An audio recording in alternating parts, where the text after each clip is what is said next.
స్తోత్రాలు. మీ అందరికి నా ఉదయపూర్వకమైన వందనాలు. మరి దేవుడు పౌలు మరి ఒకప్పుడు మనుషుల్ని చంపేసేవాడు, నరహత్య చేసేవాడు, వ్యభిచరించేవాడు.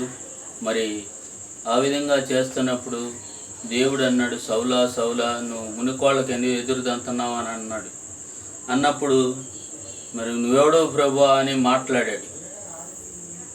అంటే ఇక మాట్లాడినంత గర్వంతో ఉన్నాడో మరి దేవుడు ఆ ఎలిగెళ్ళి కళ్ళల్లో పడంగానే మరి అతను అప్పుడు కళ్ళు ఆపడకుండా పోయినాయి.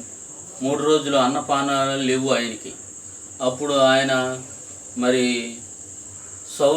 అననీయ దగ్గరికి తీసుకుపోండి పౌల్ని అని చెప్పి అన్నప్పుడు తీసుకెళ్తున్నప్పుడు ఆయన సంగతి నీకు తెలుసు కదా ప్రభువా, మనుషులను నరహత్య చేసేవాడు, వ్యభిచరించేవాడు అంటే నా స్వాధీనపరుచుకున్నాను, నువ్వు ఆయనతో మరి సహోదరుడా దృష్టి పొందని ప్రార్థన చేయని చెప్పాడు. చెప్పినప్పుడు సహోదరుడా నువ్వు దృష్టి పొందని అన్నప్పుడు మనుషుల్లో ఎంత విలువ ఉందా మరి అన్నప్పుడు ఆయన ఆ దృష్టి పొందాడు. పొందినాక తర్వాత ఏమన్నాడంటే మరి ఇక ఆయన వచ్చినప్పుడు ఇక సువార్త పాటిస్తానని చెప్పి అన్నప్పుడు ఆయన 5 సార్లు కుక్కనిడిచినట్టు కొట్టి ఈడ్చినప్పుడు కొన ప్రాణాలతో ఉండి మళ్ళీ కూడా లేచి మళ్ళీ సువార్త పాటించినట్లుగా మేము మరి చూస్తున్నాము.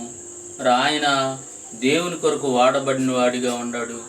దేవునితో మాట్లాడి ఆ సువార్త సభలను మరి మీటింగులను జరిపించి మరి దేవుడు ఆయన వాడుకున్నాడు, మరి అత్యధికంగా వాడుకున్నాడు. మరి ఈ లోకంలో ఉన్న ఆస్తులు పోస్తులు కూడా పెంటతో సమానమని ఎంచుకొని ఉన్నాడు. అందుకనే ఆయన అంతగా వాడబడ్డాడు.